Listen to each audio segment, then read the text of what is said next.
Good morning, folks. This is Kathy Barrett with Cornell's ProDairy program. Welcome to Thursday Dairy Update. This is a webinar series that we do through the winter every Thursday at 12:30 so that we can get some pertinent information out to farmers in an easily accessible way. So today we wanted to talk about the National Dairy Farm Program, and fortunately for us here in New York, we have Dr. Kimberly Morrill, who's a PhD and is a dairy specialist up in the Northern New York, for the Northern New York Dairy Ag.Team there. So she has taken the initiative and gotten herself trained as an evaluator and has really kind of thrown herself into the program so that she can share accurate information with farmers. So that's what she's going to do for us today. She's going to go through an overview of the farm program, what it means for farmers. She's perfectly willing to take questions. So if you have a question, we're a small enough group here, so you can go ahead and mute yourself if you're comfortable doing that. If you're not, go ahead and put your question in the chat box, and Kim will address it that way. So with that, Kim, I'm going to go ahead and let you take it from here and, kind of give us the overview of this program. Okay. And I want to reiterate what Kathy said. Don't hesitate to ask any questions. This is definitely to get you guys the information to help you get ready for your on-farm evaluation. So at any time, feel free to just ask the question or write it in the chat box. If you put it in the chat box, I will probably finish my train of thought before I answer your question, but I will get to it. So what we're going to do today is just talk a little bit about the FARM program. What is it? Why was it developed? Who actually runs the program? We're going to talk about, they call them their priority areas. These are the big changes that go into effect January 1st, and there's two sets of priority areas, so we're going to discuss those. Then we're going to go into what should you expect for your on-farm evaluation? What's the process when they come that day?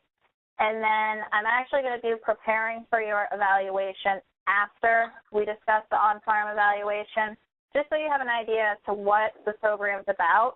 And then we're going to talk about the paperwork and all that fun stuff that will help you ahead of time. And then at the end, I do have some resources for you, so you might want to get your pens out towards the end because there's some websites that you can go to that will be very helpful. So the first question, we're going to talk about, what is FARM? A lot of people have heard about the National Dairy Farm Program, but they're not sure exactly what it is. They're not sure what version 3.0 is.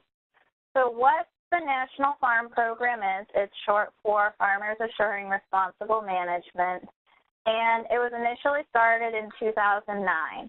So when the program was started in 2009, it was voluntary for producers and co-ops.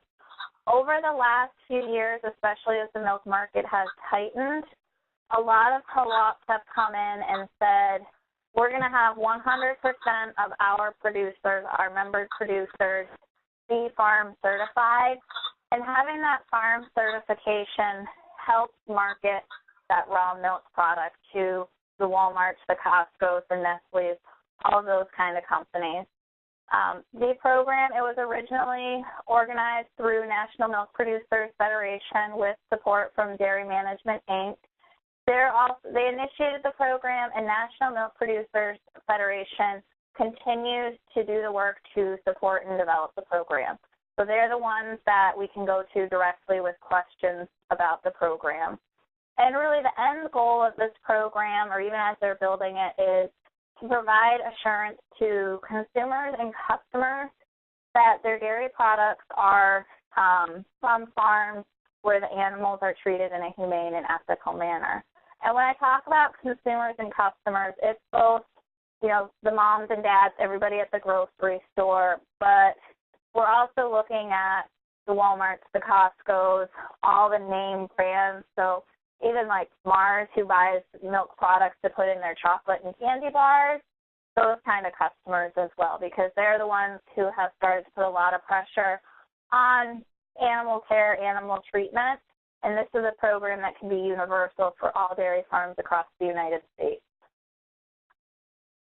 Okay, so we as dairy producers know that we have a great story to tell, and hopefully we're all doing a great job taking care of our animals. And this just helps share that to those consumers and customers that, you know, this is what dairy farmers in the United States are doing. These are the best management practices they're following.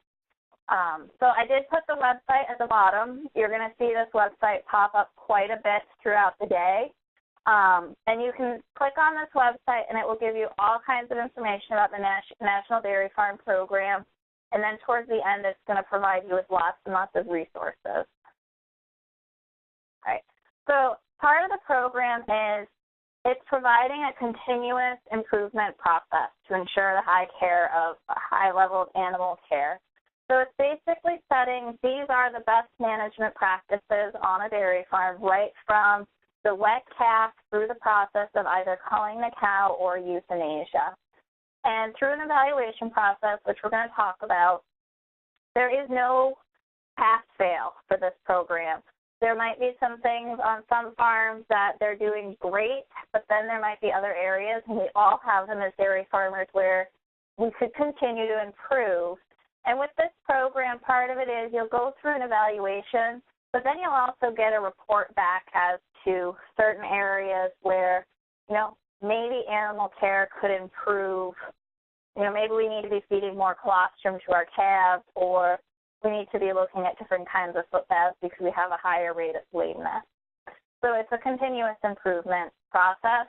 It's also a changing program, so it's constantly being updated with new research, new management practices. So right now in the U.S., there's 105 participating co-ops or processors that are involved in the F.A.R.M program, and it's currently covering over 98% of the U.S. milk supply.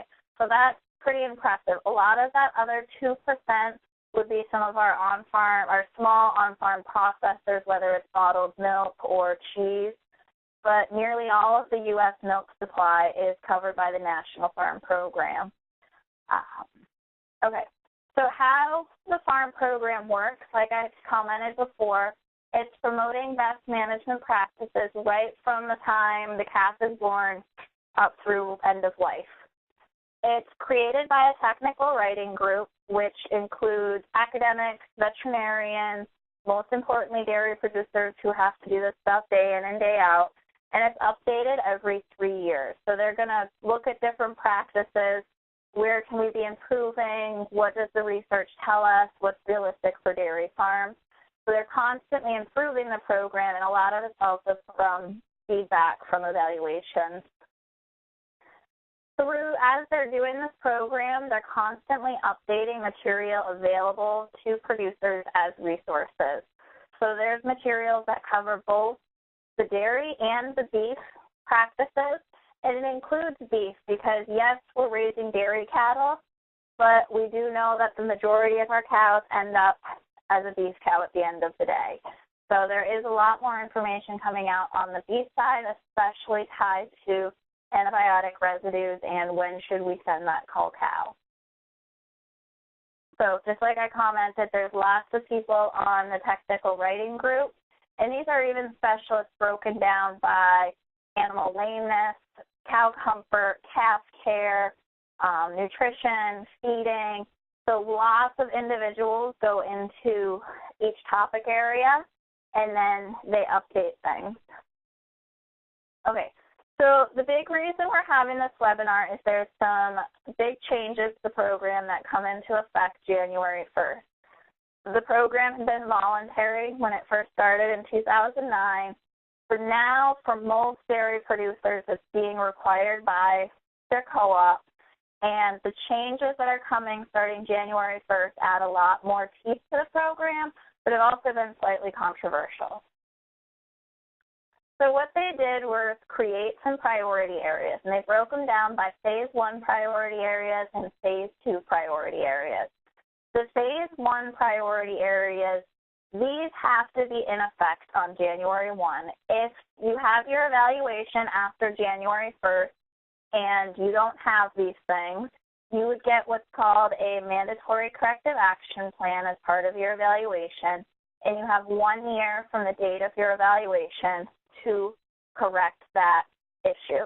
So you do need to have a veterinary client-patient relationship document, and it needs to be signed by the veterinarian of record, the owner of the animals, and it does need to be dated, and it needs to be updated every year. So every 12 months, if you want to do it January 1st, that's a great time to remember it. But this does need to be done. The other thing is if you're milking at 2 different facilities, each facility needs to have a copy of that veterinary or the VCPR with the facility address. The second big one on the priority 1 areas is dairy cattle care ethics and training. So all employees need to sign a document basically saying they will not harm the animals, they would report any issues with animal care ethics. If that has to be signed annually, they also have to receive training. So all employees need to receive training in stockmanship, so correct handling, low stress handling of animals, as well as in their specific area of responsibility. So if you have somebody who their only job is to milk cows, they need to be trained in parlor management and milking procedure. But if you have somebody, maybe you have a floater or a part-time person who helps out on the weekend who gets thrown into everything, they would need to be trained in calf care, feeding, milking, whatever chores they might help out with. The other big one on the training is it does have to be provided in their native language. So if you're working with Hispanics, they do need to have the training in Hispanics and have protocols available in Spanish. The last one on the list is no more tail docking. So starting January 1st, no more tail docking. The phase 2 priority areas, these are areas where if you didn't have them in place when you have your evaluation after January 1st, you're going to get what's called a continuous improvement plan. And this would just be between you, your evaluator, maybe you want to bring on your veterinarian or another consultant and start to work on these and have them in place. You would have a 3-year timeline for the phase 2 areas. And what you need are written herd health protocols or herd health plans. Again, if you have employees that don't speak or can't read English, the protocols have to be available to them in their native language. And these are protocols for newborn calves, milk-fed dairy calves, pain management, non-ambulatory animal management, euthanasia. There's some more. And I've got a couple slides coming up that will go into some very specific details as to what the evaluators are looking for. Basically, this would be something drastic happens to you today, you can't come and do chores tomorrow. Can somebody look at this book and be able to go through and take care of your animal? The second part of the phase 2 priority areas is animal observation. So what they'll do is they'll take, based on your herd size, there'll be a certain number of animal observations, and they're going to be looking at lameness, body condition score, as well as hock and knee lesions. And if you have a high incidence of lameness or hock and knee injuries, there'll be a continuous improvement plan. Body condition, they're more concerned about really skinny cows. So on a score of 1 to 5, if you have a lot of 1s, that's when they would come in and be looking in areas of concern. Okay, so we're going to talk about the evaluation first and then to prepare for the evaluation, just this way you have an idea as to what you're going to be going through.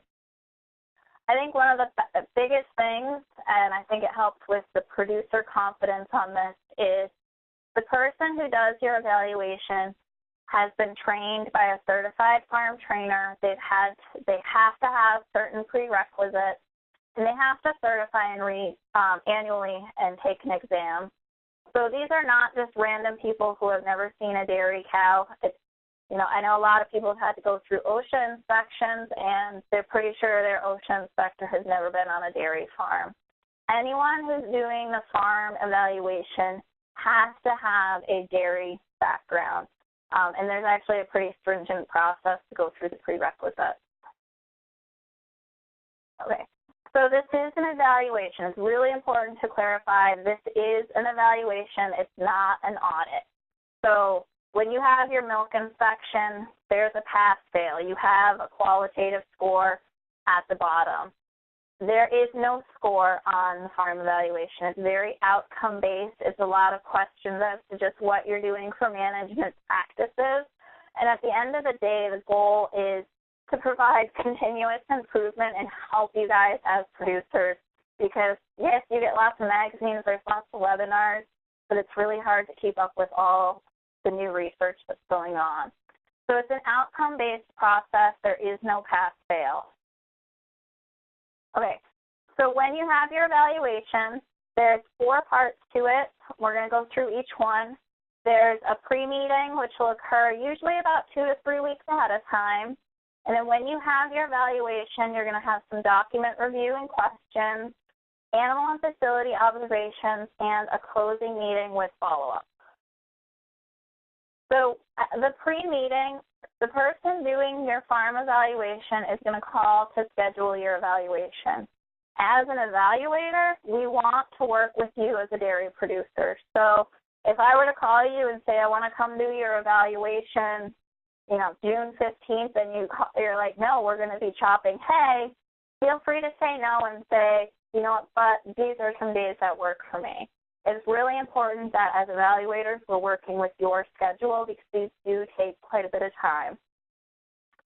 So then what we would do is we would send you a pre-evaluation checklist, and I'm actually going to pull this up in a little bit. And what this has on it is the pertinent contact information for you as the owner, as some of this doesn't always match up the same as your milk check contact information. We're also looking for the cell phone number of the person we should be working with that day at the farm. We're going to ask for a herd profile. So this is number of animals broken down by some age categories so we can determine how many animal observations we're going to need to do for your farm. This will help determine how long the evaluation process at your farm will take. We're looking at some mortality rates, and this is just more some information gathering. What facility type, so freestall, tie stall, are you a grazing operation? What type of parlor are you using? And then pen identification. So we know where are your fresh cows, your dry cows, calves, heifers, just to help facilitate when we go for the on-farm visit. We'll also send a document called the self-evaluation, and this just provides you with more information on what are the objectives of the whole program, the objectives of the evaluation process, outline of the evaluation process, and how to prepare. So this provides you with a checklist of all the documents you need, and we're going to pull this up after we go through the evaluation process because this document is very, very helpful. And then 24 hours prior to the visit, the evaluator should call you and just double check, hey, does Tuesday morning at 10 still work for you? And be honest with them if something comes up and you're like, no, we just had a farm emergency, I need to reschedule. Okay, so everything goes well. We set up our all the pre-meeting stuff. Now I'm there to do your evaluation. The first thing we would do is sit down somewhere and go through some interview questions and document reviews. So all the documents that you need to have available need to be dated within the last 12 months. These are going to include your herd health plan, protocols, the signed VCPR, the dairy cattle care ethics agreement and training documents for all employees that have animal care responsibilities. So if you have some employees that are never in the barn, they're just out working the shop or the field, you might not need these documents. It would probably be helpful because then you can say all employees are taking on this animal care ethics agreement. The other things that you need are emergency contact sheets posted. So whether it's in your milk house or in your office, the name of the farm, the address of the farm, who to call in an emergency, so a farm emergency contact, if it's an owner, if it's a manager, having 911 up there, or even if you have local numbers for your fire department, rescue squad, those kind of things. they are looking to see that those are posted and easily found for employees if there was an emergency. The other documents they're going to look at are drug treatment records. So what drugs you have in your inventory, these should match up with drugs that would be used in treatment protocols. And then on the treatment records, they're looking for the animal ID, date that the animal was treated, why was she treated, route of administration, amount given, how long is the withdrawal time, and are they signed off of, or who gave the drug. The interview portion is basically questions tied to all of those documents. So there might be some specifics in the herd health plan. So in your calf protocol, they're probably going to ask, or they will ask, at what age are calves disbudded? Are you using pain management during disbudding? At what age do calves receive water? At what age do calves receive starter? So they're really just questions that follow up with aspects that are already written. And they can be on the protocol management practices. They are going to ask about employee training. When are you training your employees? How are you training your employees? And then some record keeping. Okay, so after the document review and the interview, as an evaluator, we're going to go out and do some facility and animal observation. And I had somebody ask me the other day, so I want to be very clear, yes, as the owner, herdsman, manager, we want you to come with us if you have the time. We're not trying to exclude you. We would love for you to come through the whole evaluation, but we also know it takes quite a bit of time. So when we're outside doing some of the evaluations, in the facilities, what we're really looking for is, do your answers to the questions match up with what you're actually doing on the farm? So do animals have protection from heat and cold? This one, they're really looking at baby calves as well as if you had a non-ambulatory or a down cow. You know, do they have protection from the heat, from the cold? If you have a grazing dairy or even have just a group of cattle out on pasture, do they have access to shade? Do they have somewhere to go to get out of the element? We're looking a lot at cow comfort, so proper and adequate amounts of clean and dry bedding. Do the animals have room to stand up, lie down, move around? They're not too overcrowded. They have access to feed and water space. What's the flooring like? Are there really slippery areas, or have you done quite a bit to reduce that risk of slips and falls? And then we're looking just, at the ventilation. Are these barns well ventilated? Are you looking at using fans or other methods of ventilation? On the feed side, these are, again, we're going to ask some questions. We're also going to do some observations on how are you feeding your calves? What are they getting? Are they getting adequate amounts of feed? So this is why we would do some body condition scoring of animals as well, because we're more worried about, do these animals have adequate nutrition? We're going to look at, do calves have access to starter and water? Sanitation of all equipment. So this is both feeding supplies for calves as well as when we walk through the cow barn. Water, every animal should have access to clean, fresh water, right from baby calves through dry cows, fresh cows, treated cows. One of the big areas, again, is non-ambulatory cows. If you have a down cow, how are you getting her feed and water? Saying, well, there's a feed bunk and a water trough in that pen, it really isn't adequate because it has to be within her reach.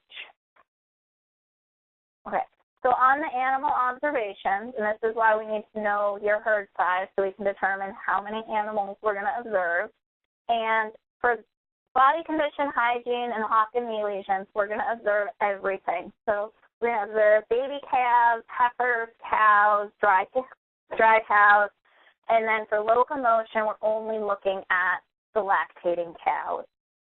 So locomotion is a 1 to 3 score. 1 is she's great, no issues. 3 is she's three-legged or has a very severe lameness issue. And the 2s are the ones that are in between. Maybe she's got a slight limp, she's a little sore on one foot, a little stiff. We're more worried about those 3s. So less than 5% of your herd should be scored a 3. If you're above that, we would start to look into writing a continuous improvement plan. And we might include things like we're going to have the hoof trimmer come twice a year, or, working on a post-bath protocol, those kind of things. Body condition is a 1 to 5 scale. 1 is that really thin, emaciated cow. 5 is that roly-poly, she looks like a beef cow. In the dairy industry, people are always asking, why are our cows so thin? Because they're used to seeing beef cows. We're more worried about those ones. So again, less than 5% of the animals should be a body condition score of 1. And very few cows actually do have a body condition score of 1. Hygiene is a 1 to 4 scale. And this is different from anybody who's worked with the quality milk lab. So the scoring is a little different because it's not just the mammary system that they're looking at. So a 1 would be that perfectly clean cow that your kid just got washed for the 4-H show. A 4 is that heifer that has manure, big balls all over her belly, on her back, up her rear legs. So a 2, she might just have some manure flecks on her legs.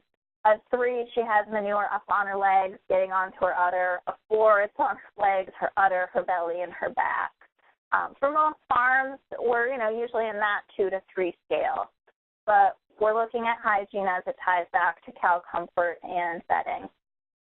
The hock and knee lesions, and those are the pictures that are over here on the right-hand side.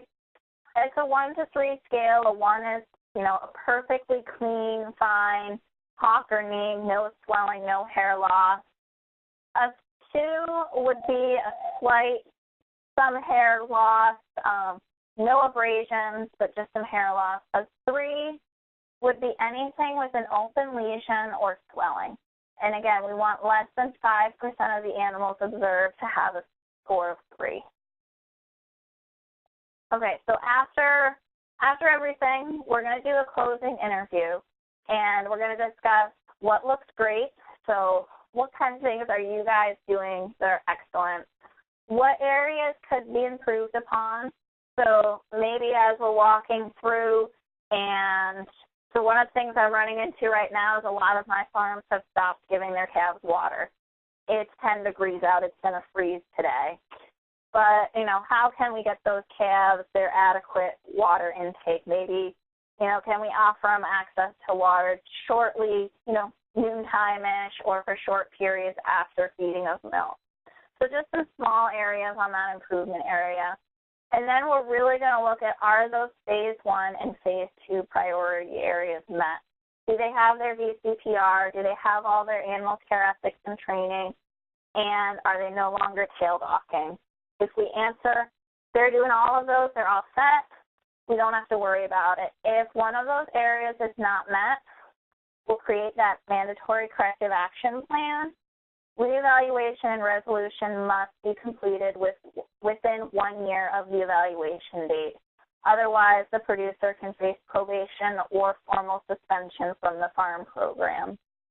For the phase 2 priority areas, if one of them is not met, we'll develop a continuous improvement plan. So maybe on your farm you knew you were having some issues with lameness, 10% of your cows were lame. We would sit down and create, what are we going to do to improve lameness on your farm? Maybe it's, we're going to have the hoof trimmer a few more times a year. We're going to reevaluate our hoof baths. Or, maybe it has something to do with grooving. What areas can we improve upon? And then when the evaluation is done in 3 years, maybe your lameness is only 6%. It's still not down to 5%, but if we can see you've done all those things on your continuous improvement plan, it's showing you're making those improvements. Okay, so this just shows you the timeline. You have your farm second-party evaluation. If you answer no to the priority 2 area, we create a continuous improvement plan. You have 3 years, so your next farm evaluation. If you answered no to one of those priority 1 areas, you get a mandatory corrective action plan. You're going to get some follow-up. This is likely going to be by your field rep from your co-op. you know, how are things going? Are we getting, you know, that area fixed? You're going to have a review again, a follow-up evaluation at 12 months. If you have not corrected it, so you didn't get your VCPR signed or you're still tail docking, it's going to trigger a 60-day probation period from F.A.R.M. If after that 60 days you still haven't fixed that issue, you would be suspended from the F.A.R.M program, and then it's up to your co-op as to if they're going to keep you on as a member or what their prerogative is. Okay, so that's the evaluation part. Now we're going to go into, all right, that's the big picture stuff. What do you guys need to do to prepare for the evaluation? It's the most important part, and it's probably the most time-consuming part.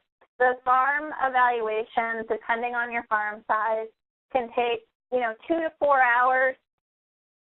Getting all this information organized takes a lot more time than that. So it's really an essential part of success to prepare ahead of time. So all of the documents that are needed for the evaluation can be hard copy or electronic, but they have to be accessible. So if I come to do your evaluation and you tell me they were on my computer, but my computer crashed this morning, I have to say, no, they don't have any of these documents. So print them off. It's easy to print documents. Paper is cheap, and then you've got them on the shelf. So one of the websites, again, the nationaldairyfarm.com. You can go to Producer Resources, open the resource library, click on the version 3.0 self-assessment, and it's going to provide you a lot of the information that we're going to go over in the next couple of slides. So this is also a great way to print out and have a checklist for yourself, because I don't think any of you want to write down everything that's on this slide. So for the herd health plan, what you need to work some with your veterinarian, because you should be working with your veterinarian on your vaccination protocols, treatment protocols, and pain management. But you can also work with your nutritionist on your feeding protocol. You might want to work with somebody else on, calf care and management. But they're looking for written protocols in the native language of the employees for the milking routine, disease treatment, vaccination, daily observation, newborn calf care and management, diseased and injured cattle. They're really looking at pain management on this one. This is a huge issue. Treatment protocols very specific to the age, class, what product are you using, what's the route of administration. Non-ambulatory animal management, how are you moving these animals? What's the care of the animals? Who decides and when do you decide if euthanasia of these animals is warranted? A euthanasia protocol, who is actually doing the euthanasia? So they do want it noted in the protocol who makes the decision that an animal is euthanized and who comes and euthanizes that animal. Writing in that plan, we call a renderer and they euthanize the animal. You actually need to be specific as to the name of that person and who would make that decision that the animal gets euthanized and you call the renderer. How is the carcass disposed of, and what are you keeping for mortality records? They're also looking for pest and parasite control, air quality. Some of that has to do with just, keeping the dust down, fans, ventilation. Lameness prevention, so hoof baths, hoof trimming, those kind of things. Dystocia management, how are you training your employees for calving? How do you decide an animal has a dystocia situation? And then culling and transport. So the records that need to be available besides the herd health plan, which is very, very comprehensive and has lots of stuff, there needs to be that signed VCPR. You need to have the dairy cattle care ethics agreement from all your employees, training documents for all your employees. So this can be a sheet saying, January 1st, 2017, training was calf care. What did you use for that training method? Everybody watched a video. You discussed your protocols. All the employees who work with calves sign it that day and date it. If you hired a new calf feeder at some point through the year, you would need to add them to that list upon hiring and training. And then they're looking for the emergency contact sheet and drug assessment sheet. Okay, so we're going to go into the resources, and I'm hoping I can pull up the website. But 3 big resources that you can go to are the National Dairy Farm website, the Merck training materials, which are on the National Dairy Farm website, and your individual milk co-op.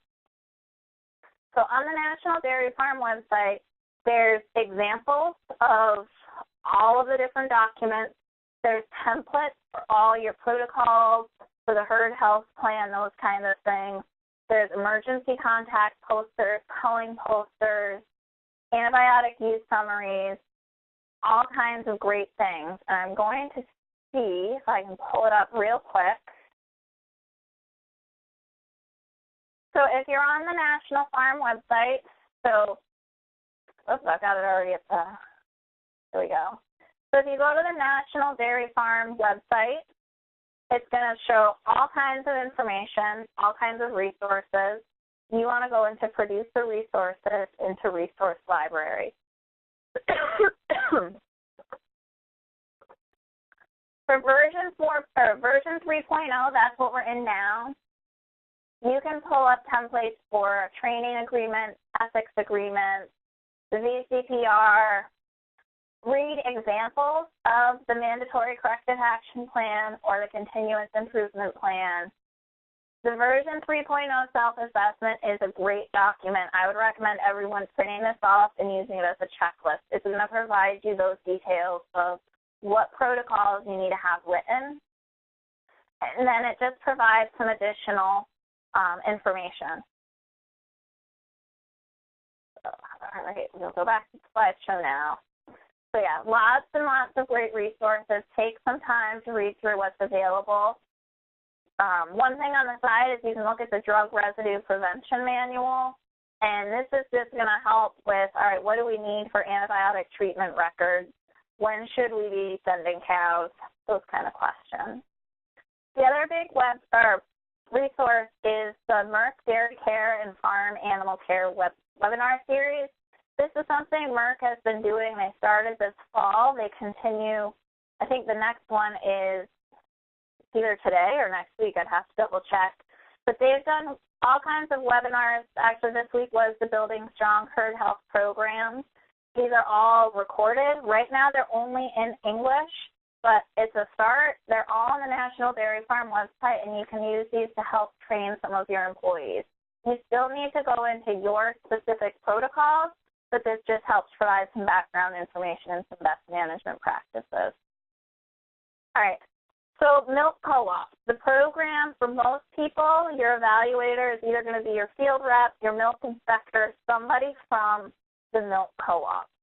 So many of the co-ops have and continue to provide producers with information on the farm program, whether it was through newsletters, a letter with the milk chats, local, regional, or national meetings. Some milk co-ops have done a great job, some have not. So depending on where you ship your milk to, maybe you've gotten a lot of information or maybe you haven't gotten any. I would recommend all of you have a conversation with your field rep. When should I expect my evaluation?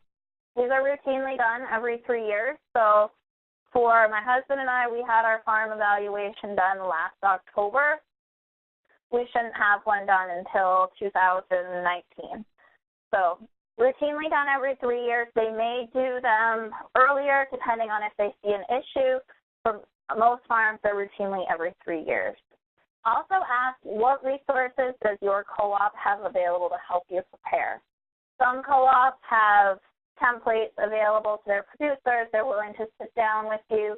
Some have additional webinars. Every co-op has something a little different. So make sure you talk to your field rep specific to what's available to you. Okay, so that's what I have. Everyone's been really quiet. So if you have any questions, type them in and we can hopefully get questions answered for you. We'll just give folks a couple of minutes to collect their thoughts and type them in if they do have a question. Okay, and if you don't want to ask a question now, My email and cell phone number are on the last screen. Feel free to shoot me an email or, give me a call at any time, and we can walk through anything.